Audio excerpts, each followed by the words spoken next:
Rafael, você acredita em ambiente hipnótico, ambiente contaminado ou contagiado? Ah, sem dúvida. E isso tanto na hipnose formal, na verdade, qualquer tipo de hipnose, qualquer tipo de comunicação vai ter aquele ambiente. Na hipnose a gente consegue ver isso quando está aquela rodinha, todo mundo a fim de passar pela hipnose, e também a gente consegue ver quando a gente está, sei lá, num barzinho, e o pessoal fala, duvido você me hipnotizar, duvido, vai aí, ô charlatão. Nesse tipo, um ambiente negativo para a hipnose. Mas qualquer tipo de relação pode ter. Sei lá, um rapaz que quer ficar com uma moça. Se ela estiver num ambiente que seja mais propício, mais romântico, tem mais chance.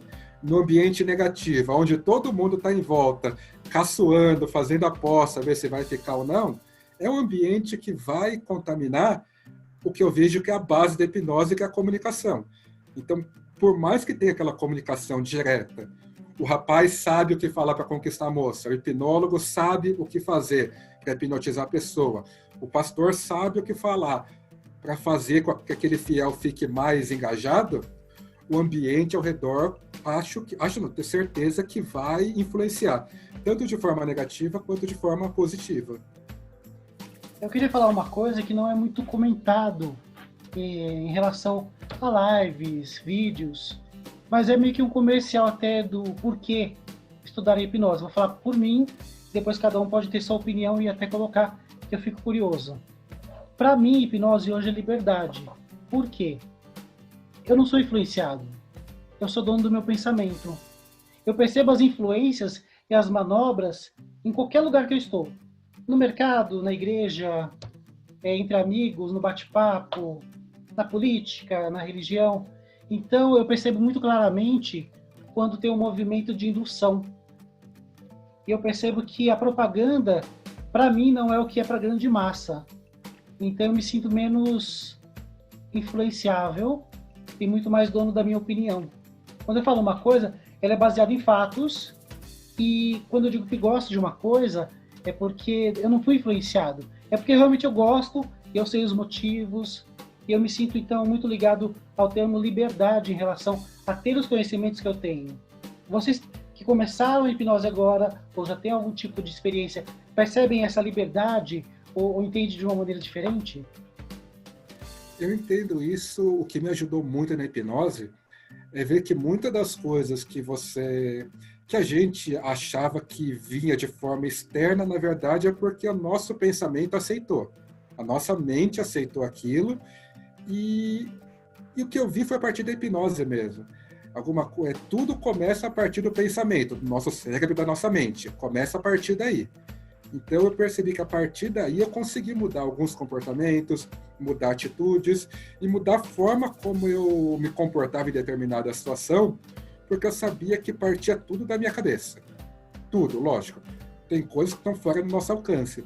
Mas o que está no nosso alcance, o que a gente vai se ofender, o que a gente vai responder, como que a gente vai se sentir depois de algum tipo de evento, aí eu percebi, me ajudou muito por perceber que parte do nosso pensamento, parte da mente. A partir daí a gente consegue mudar muita coisa na nossa vida, o que me ajudou demais também. Você acredita que a hipnose possa vir transformar vidas?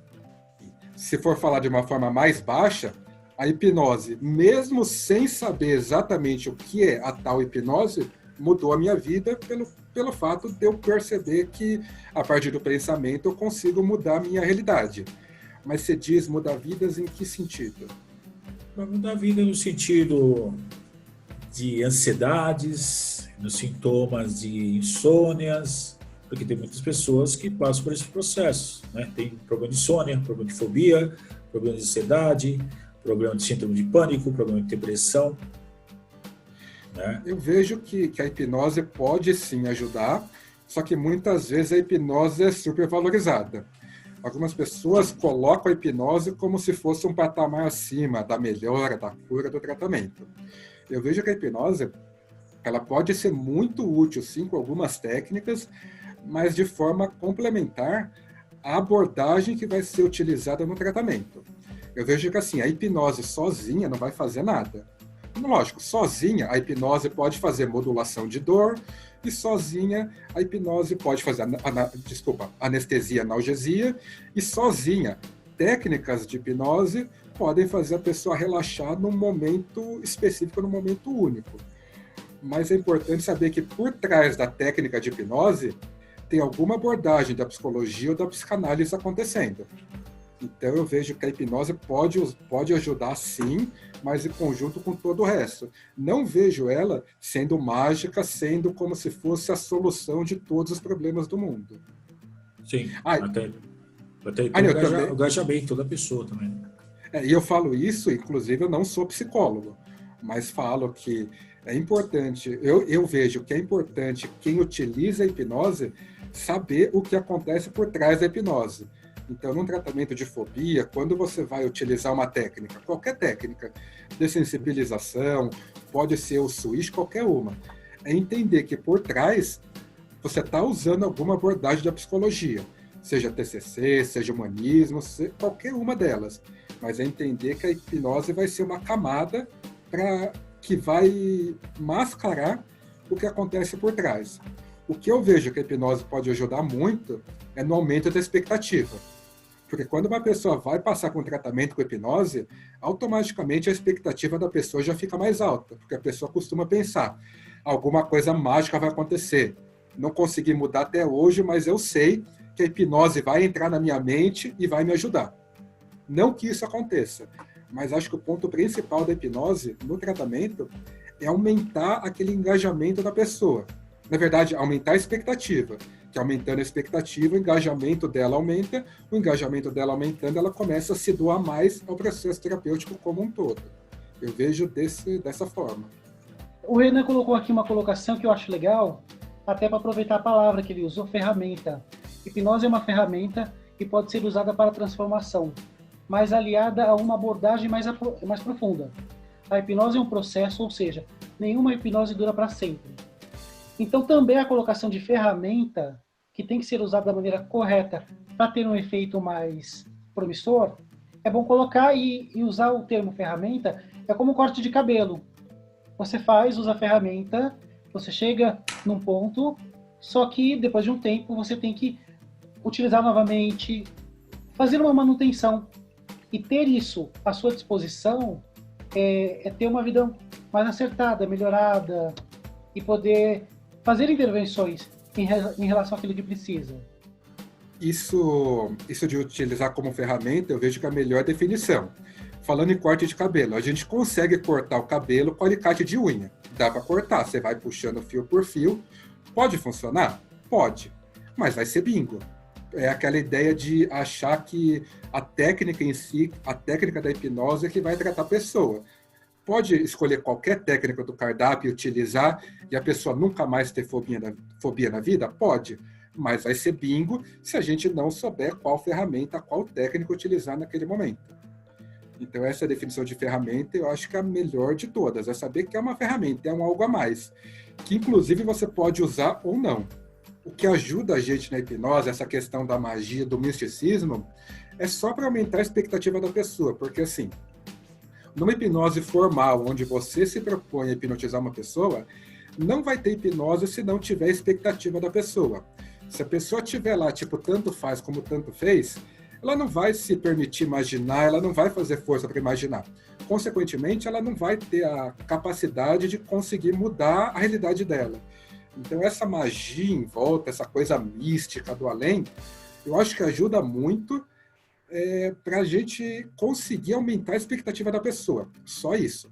Mas, como você falou, não tem nada a ver com magia, não tem nada a ver com misticismo, nem essa questão do...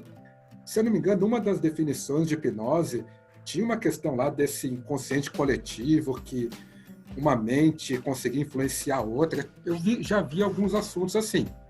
Não sigo nada dessa linha mais mística, não. É basicamente tudo partindo da consciência. E, aliás, se a gente for ver, consciente, subconsciente, inconsciente, nada disso existe também, né?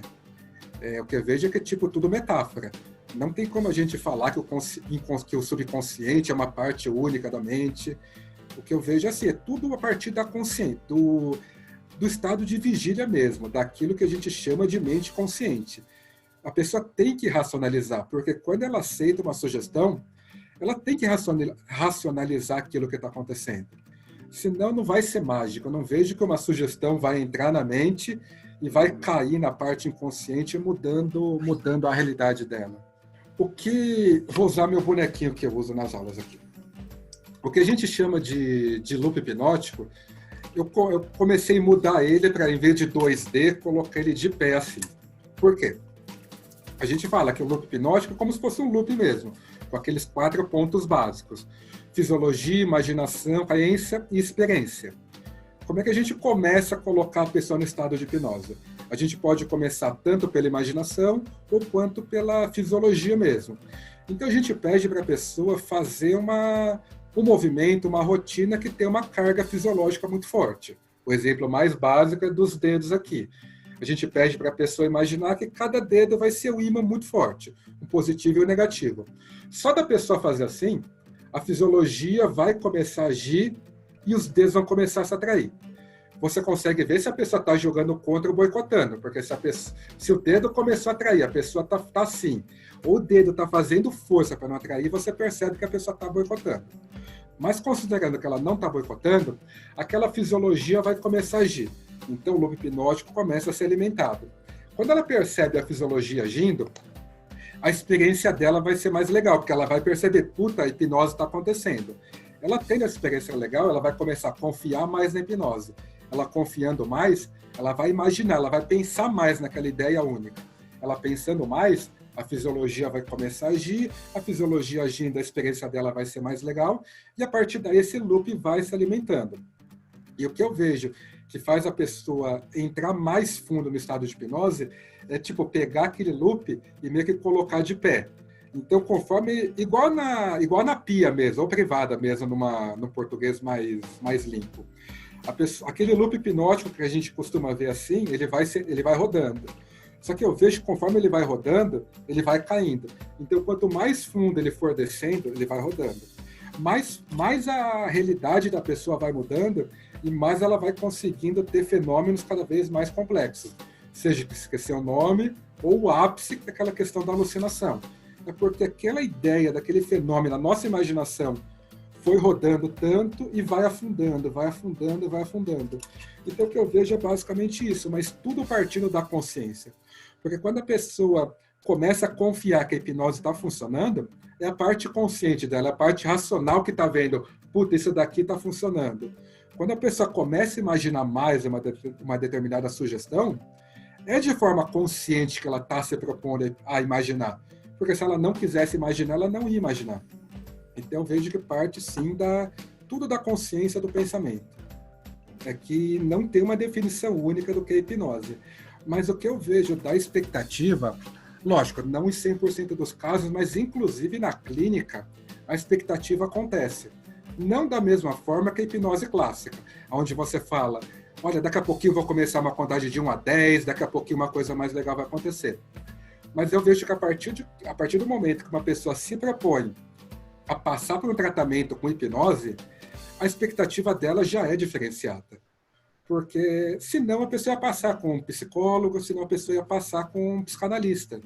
Então, a partir do momento que ela foi até uma sessão de hipnose, até uma consulta com hipnose, eu vejo que de alguma forma a expectativa está ali envolvida.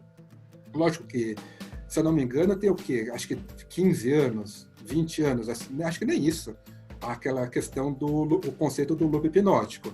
É de forma bem didática mesmo para explicar como funciona. Mas ainda assim eu vejo que a expectativa, para alguma coisa acontecer, a expectativa tem que estar lá.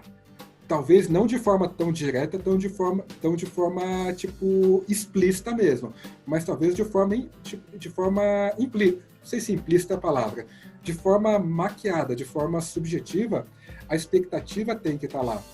Porque eu não vejo que... Lógico, eu estou considerando, para estar falando isso, eu estou levando em conta que a hipnose é o uso da comunicação para você mudar a realidade de uma pessoa, sendo que existem 50 outras definições. Mas eu vejo que se não tiver expectativa envolvida, se a pessoa estiver sentada ali, tanto faz como tanto fez, eu não vejo nenhuma possibilidade da hipnose acontecer. Sei lá, se a gente começou a fazer assim, o dedo começou a atrair, talvez a expectativa do que aconteça só porque os dedos começaram a atrair já seja o suficiente para o estalo. Às vezes também, só da pessoa olhar um ponto, uma luz lá no teto, só de você olhar aquela luz, eu vejo que a expectativa da pessoa já pode ter subido.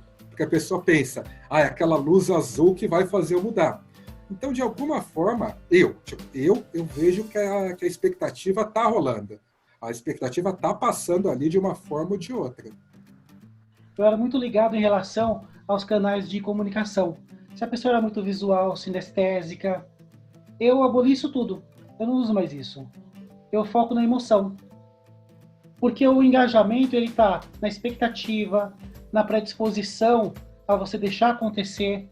Então, assim, eu não me preocupo mais com os canais. Eu uso isso para outros motivos. Para anamnese, etc.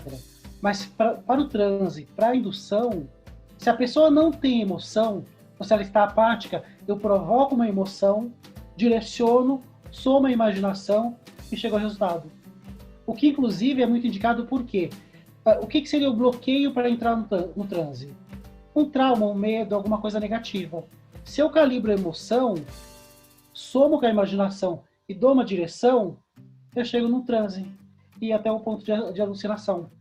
Então, no caso, eu entendo como a motivação, o engajamento e a expectativa como uma emoção positiva direcionada, bem como a predisposição que cada um tem, porque algumas pessoas são mais emocionais, mais racionais. Quanto mais racional, menos resultado você tem. Então, se você faz esse direcionamento, realmente é quando a pessoa fica aberta e predisposta a abrir o inconsciente, a alucinar, a ter fenômenos. Eu concordo com ambas as partes. Costuro as duas coisas de uma forma assim, um pouco mais resumida do meu jeito. Mas antigamente, anos atrás, eu era muito ligado nos meios de formas de comunicação da pessoa. Hoje em dia eu praticamente ignoro isso, trabalho a emoção e não tenho casos de pessoas que não entram em transe, que não ultrapassem o bloqueio da emoção, de um trauma, e dá para contornar e trabalhar o paciente dessa forma. Faz sentido para vocês? Isso, sem dúvida, tem gente que tem mais facilidade. Tem gente que dá até inveja de estalar os dedos, a pessoa capota. Sabe Deus como que ela faz isso, porque realmente é um absurdo. E esse da emoção também é fundamental. O que eu falo que me irrita muito é hipnólogo com jeito de morto. Hipnólogo fazer hipnose com jeito de morto. Mas dá uma vontade de chegar lá e falar, vamos, mostra emoção nisso. Porque se o hipnólogo não estiver passando uma empolgação que aquilo vai ser legal, a pessoa sendo hipnotizada, menos ainda. Não precisa falar, lógico, igual um showman, igual alguém que está num evento, que tem que falar igual aquele narrador do UFC. Não isso. Mas ele tem que, o hipnólogo, do jeito que ele fala, ele tem que passar algum tipo de emoção. Tem que falar. Pode ser... E assim, emoção é meio vago. Pode ser felicidade, pode ser simplesmente expectativa, pode ser ânimo, pode ser curiosidade, mas qualquer coisa. Então tem que ter algum tipo de emoção envolvida, sem dúvida. Senão eu vejo que a coisa não vai, senão... Igual você falou, igual o Celso falou. Se deixar aquela pessoa no estado de... meio pesado que eu vou falar, mas no estado vegetativo, não adianta. A hipnose não vai rolar, eu não vejo. Lógico, eu falando, eu não vejo que a hipnose role se não conseguir despertar esse ânimo que o Celso falou.